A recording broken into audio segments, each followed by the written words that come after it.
quand tu rentres dans un endroit où ce que tu vois des yeux qui te regardent, puis tu vois dans leur cœur le besoin d'un papa, d'une maman, qui te regarde en disant, lui, vas-tu me prendre? Puis même quand tu vas voir d'autres enfants, puis eux autres disent, pourquoi il prend lui, puis il me prend pas moi? Puis tu vois que ces enfants-là, tout ce qu'ils veulent, là, c'est pas une grosse cabane, c'est pas des grosses études payées. Ils voudraient juste un papa puis une maman qui vont les aimer inconditionnellement. Puis on se disait, ben, nous, on peut faire ça.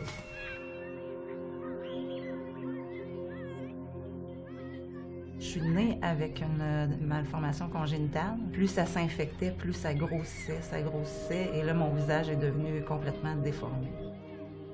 Les docteurs ne savaient pas quoi faire. Je le ressentais parce que ça faisait longtemps que ça durait, puis il n'y avait pas de solution. Je vais me rappeler toujours quand j'ai eu 7 ans, à ma fête, le 7 août. Je bougeais un petit peu trop sur le lit qu'il fallait qu'il rentre à l'intérieur de la machine pour le scan.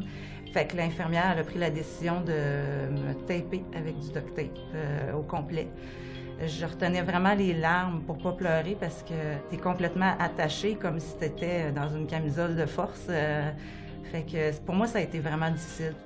Je me sentais pas belle, je me trouvais pas belle, puis je me le faisais dire aussi par les amis d'école.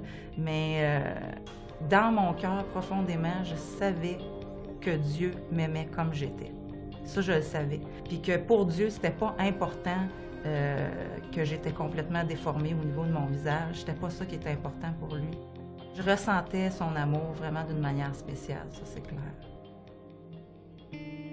Cette souffrance-là que je vivais a fait que rapidement, j'ai développé un amour pour les gens qui souffrent. Que ce soit dans la maladie, que ce soit dans la pauvreté, dans l'abandon, j'avais vraiment à cœur les gens qui souffraient parce que je savais comment Dieu aimait spécialement prendre soin de ceux qui souffrent, de ceux qui sont le moins favorisés, des plus démunis. Puis c'est comme si je ressentais à l'intérieur de moi cet amour-là. Puis je désirais vraiment pouvoir aider, pouvoir faire quelque chose. Dieu m'a vraiment aidé à passer au travers cette souffrance-là. Puis je savais que Dieu désirait que je puisse aider d'autres qui souffraient aussi, peu importe la manière dont ils souffraient. Quand ma femme, dans nos fréquentations, à un moment donné, m'a parlé du fait qu'elle aimerait ça un jour adopter, ben j'ai dit, moi, ça ne me dérange pas, un enfant biologique ou un enfant par adoption, il n'y a aucune distinction dans mon esprit. Pour moi, l'adoption était très profonde, très jeune. Je ne sais pas pourquoi exactement, c'est comme si Dieu avait mis ça dans mon cœur, le désir d'adopter des enfants qui ont été abandonnés, qui ont vécu différentes souffrances. Pour moi, rapidement, l'idée d'être adopté, qu'il y ait une différence de ne pas être adopté, il n'y en avait pas. Être adopté, c'est aussi important, c'est aussi vrai que de sortir naturellement de maman. En lisant la Bible, plusieurs fois, je voyais le mot orphelin qui revenait. Puis à chaque fois que je voyais le mot orphelin, que je voyais le mot faible, je voyais toujours Dieu qui disait « Prenez soin des orphelins, prenez soin des faibles, prenez soin des démunis ». 1 an après qu'on a eu ma 4e fille, on a eu le privilège d'avoir notre petit Mathias qui avait juste 2 jours de vie, qui est né à l'hôpital puis qui nous ont amenés à la maison. Il est arrivé chez nous, il y avait 2 jours, il était encore tout chaud. Un peu comme la cigogne, c'est l'expérience un peu comme à la télévision, quand tu vois une cigogne amener un bébé, le déposer à la porte. C'était ça, mais là c'était une madame de la DPJ qui venait en auto, le portait à la maison. Et là c'était comme un bébé livré. C'était honnêtement la plus belle accouchement de ma femme. Là. Elle a tellement aimé ça. C'était la plus facile. C'est un souvenir là, qui reste gravé, là, de voir le bébé pour la première fois, de prendre les photos, une petite vidéo, là, quand il rentre dans la maison, puis tout ça, c'est extraordinaire. C'est aussi extraordinaire que quand Anna, on l'a vu sur vidéo aussi, est sortie de sa maman, qu'elle est sur elle, c'était pareil, il n'y avait pas de différence émotionnellement, c'était aussi chargé. T'es ému émotionnellement de joie, c'est tellement intense. L'émotion qui est là, de joie, d'émerveillement, de reconnaissance à Dieu est tellement fort, c'était pareil.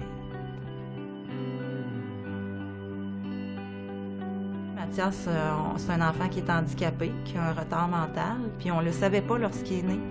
Après avoir rencontré le neurologue et constaté, là, après nous avons pas vu depuis plusieurs mois, l'état de Mathias qui marchait encore pas à 2 ans, Elle m'a dit, écoutez, Monsieur Lapierre, il dit, c'est pas normal, là. Votre fils a quelque chose.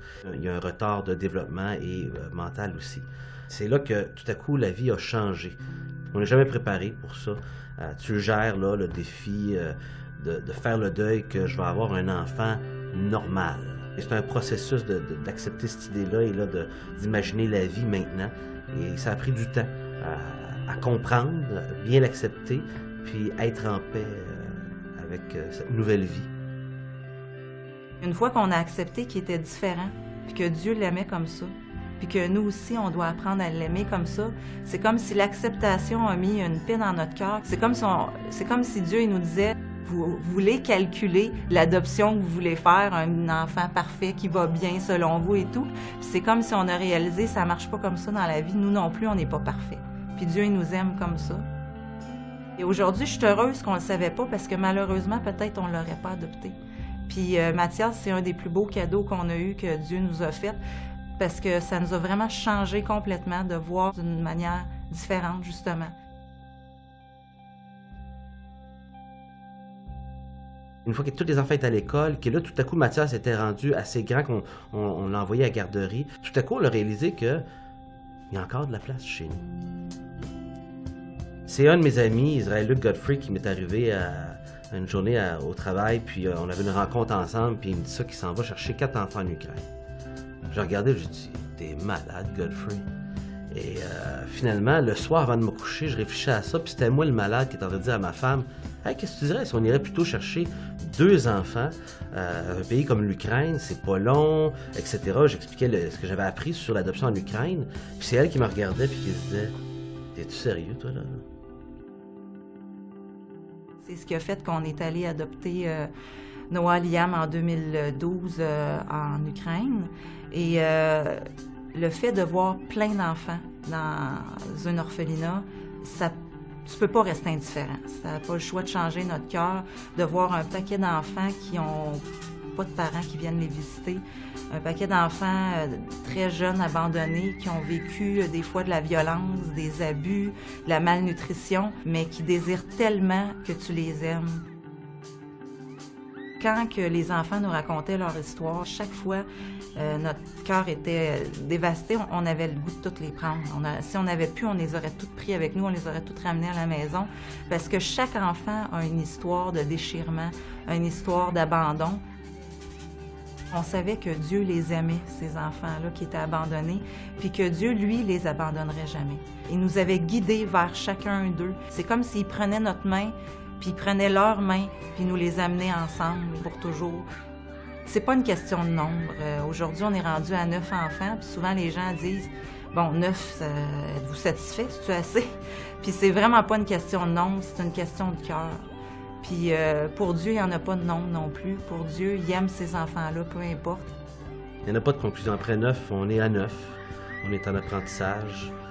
Et on essaie de discerner ce que Dieu veut, mais on croit que le Seigneur veut qu'on continue à adopter, puis on va le faire selon ce que Dieu va permettre, puis aussi diriger pour qu'est-ce qui est du camp, qu'est-ce qui est du nombre. Alors on espère avoir un impact dans d'autres vies.